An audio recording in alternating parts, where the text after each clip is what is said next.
The process to becoming a career firefighter can sometimes be absurdly long and very frustrating. So in today's video, what I want to do is I want to address four big issues I've noticed with the firefighter hiring process, what they are, and what could be done to fix them. Let's get started. Believe it or not, firefighting wasn't always as popular as it is today. Back in the day, they had a hard time getting people in. The conditions were very different.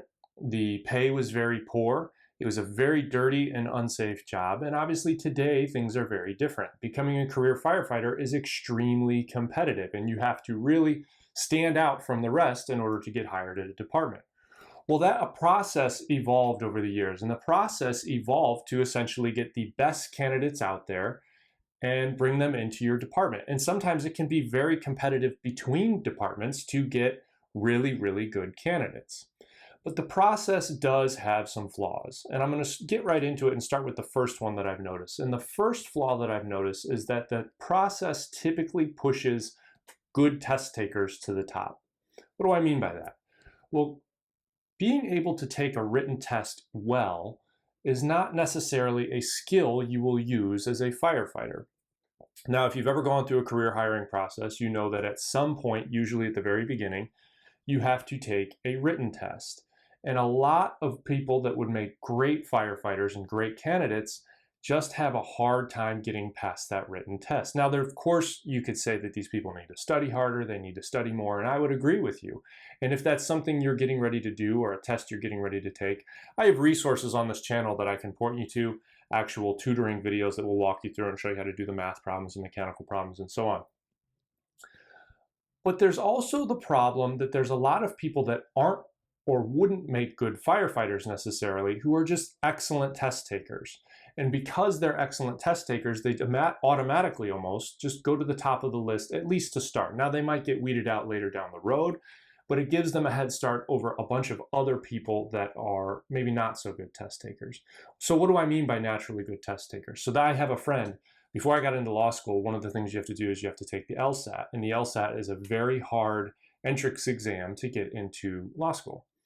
Well, I studied for months for this test, and a friend of mine decided at the last minute he was just going to show up and try it just to see how it goes, just to see how he did.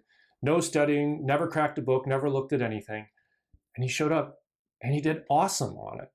Now, again, like I said, he never looked at anything, he never studied, and it's a very, very hard test. And he did great. Now, he's obviously a very, very smart guy, and he's very capable. But there's just some people out there like that.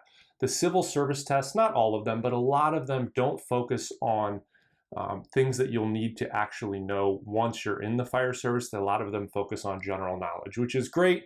But again, it might just push good test takers to the top of the list. The second issue I've noticed is that the fire service seems as though they put a lot of emphasis on skills that aren't necessary for the job. What do I mean by that? Well, I've noticed a lot of departments give extra credit or bonus points or preferential hiring to people with a college degree, any college degree. And if you've ever been around higher education, you know that there are a lot of worthless college degrees. So I don't understand why we're giving preferential treatment to people with a degree in sociology or people with a degree in, I don't know, pick any other random college degree out there that won't necessarily help you with the skills of the fire service. The other thing that I've noticed, and this might be controversial to some people, is and not all departments do it, but many departments will give huge amounts of bonus credit to people that have past military experience, any military experience. And on one hand, I see why they do it, because people with military experience have been in a military environment, and the fire service is very paramilitary. So they understand the training, they understand the discipline, they understand the regimen behind it. But maybe your job in the military had absolutely nothing to do with firefighting. I don't see how that's necessarily pertinent outside of the soft skills that I talked about as to making you a better firefighter. Yet you'll get a lot of bonus points just because you did something that somebody else may not have. So those are some things that I've noticed as far as that goes. What I think the fire service should be emphasizing is I think they should put a bigger emphasis on past fire experience. they should put a big emphasis on EMS experience. And I know a lot of people don't like EMS and they don't want to get into firefighting for EMS. But as you've heard me talk about on this channel many times, whether you like it or not, the fire service is integrating more and more with EMS. Plus, if you do have EMS experience, you get used to running 911 calls. Obviously, an EMS call is very different from a fire call, but just the practice of doing that regularly and understanding how public safety operates and working in that environment will give you an edge over somebody that doesn't have that experience at all. The last thing I think they should really put an emphasis on is building and construction skills, trade knowledge, knowing building construction. And ask anybody that's been in the fire service for a long time and has been on a lot of fires. The knowledge of buildings and building construction and codes and all of it is so important to becoming a well-rounded firefighter. I think they should put a higher emphasis on that rather than just on random college degrees. The third issue I've noticed is the communication between departments or municipalities or cities and individual candidates is sometimes not very streamlined and quite honestly pretty bad. That's a problem. Now, I know this isn't something necessarily that the fire service can address because it's the city or the municipality that's hiring them, not just that specific department. But they could improve on their communication with candidates. I can't tell you how many hundreds of people I've talked to through this and just personally that have gone through a hiring process, waited for weeks and months and followed up and have done all of the right things. And then another department just kind of swoops in and hires them. And then 6 months afterwards, this department calls them back and says, hey, we'd like to offer you a job.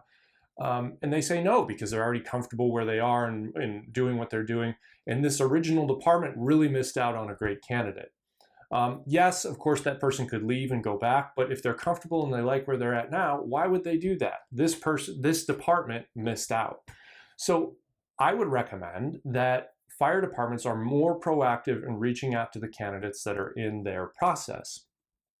Even if you don't give them anything necessarily specific on this day at this time, you're going to have the answer to this, but say, you're probably not going to hear from us for 6 weeks, 8 weeks. The next step will be whatever. And check up on these people once a month. It keeps people from getting frustrated and going elsewhere. That way, if you have a pool of really, really good candidates, you don't lose them simply because they just haven't heard from you. And then finally, the last issue that I've noticed is in a lot of departments, and not all, but many departments don't really have a ride-along process for candidates that want to join that department. Ride-along process being, as you're going through the hiring process, part of that process is you have to do 1 or 2 shifts with that actual department. You have to just ride along on the EMS calls, on the fire calls. Obviously, they don't get involved because there's liability issues there. But that gives the crews, that gives the individual candidate an idea to get to know each other, see what they're like interacting with. And if you want to improve your retention, don't surprise candidates. What do I mean by that? Surprise candidates means every department has a different culture. And depending on the culture of your department, obviously some people are going to fit in that culture and obviously some people aren't going to fit in with that culture. If you have somebody that goes through the hiring process and never really has to actually spend time with a crew and see what it's like, and then they get there and 6 months later they say, this isn't for me, this crew isn't for me, this department isn't for me, or maybe just firefighting's not for me, this isn't what I signed up for.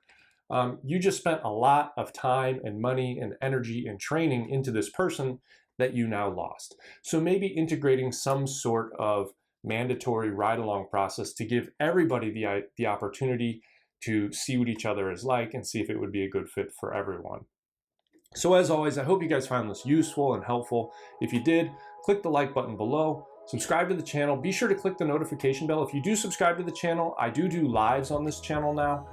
Feel free to jump on. I'll come on for an hour or 2 or however long is necessary, and I'll answer as many people's questions as I can about the firefighter hiring process, firefighting, fitness, whatever it is that you want to talk about. I'd be more than happy to talk about it. And I will see you guys in the next video.